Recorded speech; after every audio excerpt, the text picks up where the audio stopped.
ci Martine. oui. Question bi ma bëggoon poser mooy kañ la yi ñuy am nag les combats de la République. bu fekkee ne kenn ku ci nekk da ngay nekk ci sa combat ñoom ñu nekk seen combat Martine bi fi jóge woon ñu bàyyi leen ak combat bi. ñeneen nekk seen combat bu ñuy wax sax dañ naan les victimes. jàpp ne ñun ñëpp duñu ay victimes alors que ñun ñëpp ay victimes lañ.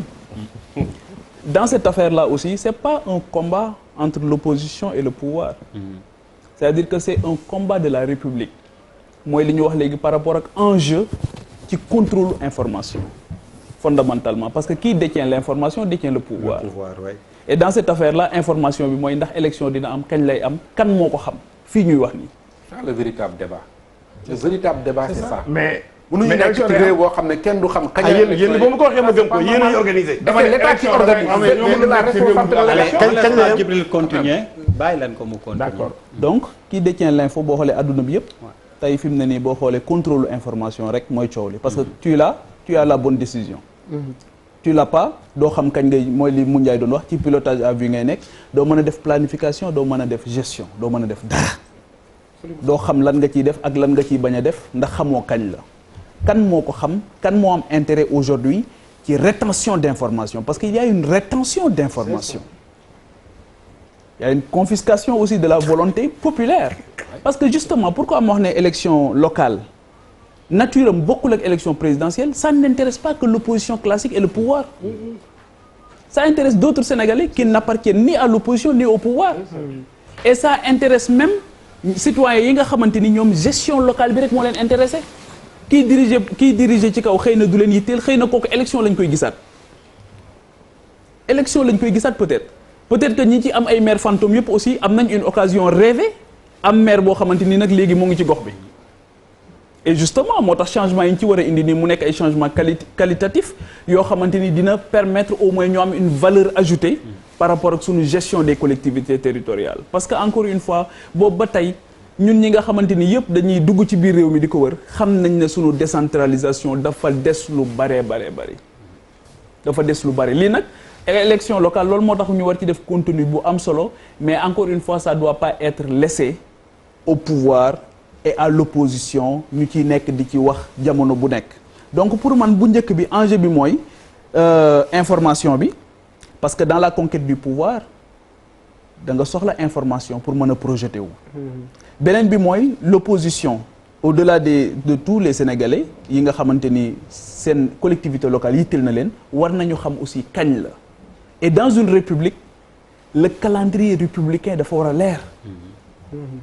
et justement Daouda bi ñuy wax ne ku doon reporter sous Wade c'était Wade qui reportait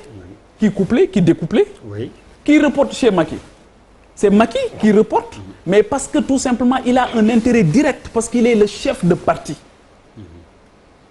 et pour mu transcender dafay jafe parce que il a un intérêt direct dafa am ci moom daf ci am yitte daf ci am soxla bu fekkoon ne tey ji xëy na daf ko délégué mën nañu sax di njortu ne am na ci intérêt amu ci intérêt mais lii dafa leer xam nga boo fàttalikoo ci élection législative bi ñuy defar liste yi boobu yaakaar na Afrique du Sud la nekkoon xaw ma fu mu demoon voyage coow li bari dëkk yu bari coow li ne kur mu ne nañ ko arrêté c'était en 2017 je pense ba mu ñibbisi defar ay listam woo ñi téléphone ne la damaa bëgg nga bàyyi jàppale kii kilifa gu am kàddu la si këram mën naa continuer ah waaw xam nga sama papa Daouda la tudd moom laa lay xoolee yaa ngi dégg donc daal di ne bàyyil diw bàyyil donc finalement au-delà du fait que mu am benn kii bu métti bi dafay mel ni nit ñi dootuñu day am une rupture d'égalité par rapport ak moom ñi nga xamante ni en réalité ce sont ses concurrents directs mais nuruwu ko parce qu'il est président de la République alors que justement il a aussi une occasion rêvée véritablement d'aller dans la transcendance te loolu lañ koy laaj ci affaire bi mu yëkkati ko bu baax bàyyi ñi nga xamante ni ñooy jogante au niveau local parce que maire amoon nañ problème boobu ci Abdoulaye Wade mooy élection locale ñu gis son implication dans les élections takkandeer buy campagne voilà ñu ne takkandeer bi la ñu def defuñu ko moom donc su Macky aussi bokkoon na ci li nga xamante ni daf ko fustigeoon parce que encore une fois ñoo ngi dem ci local mais 22 mars 2009 aussi c'était intéressant le président Macky Sall boobu ci opposition la nekk dem di wuti collectivités locales yi gis nañu combat yi mu amoon à l'époque fustiger même l'implication de Wade à l'époque fustiger l'implication du fils du président de la République ak yu bëree bari et aujourd'hui est-ce qu'on va revivre la même situation avec Mansour Faye? Est-ce qu'on va revivre la même situation avec lui? Les combats d'hier, malheureusement, sont les combats d'aujourd'hui. Et malheureusement, encore une fois, c'est le peuple qui va trinquer. Vous reportez wala Non, c'est grave.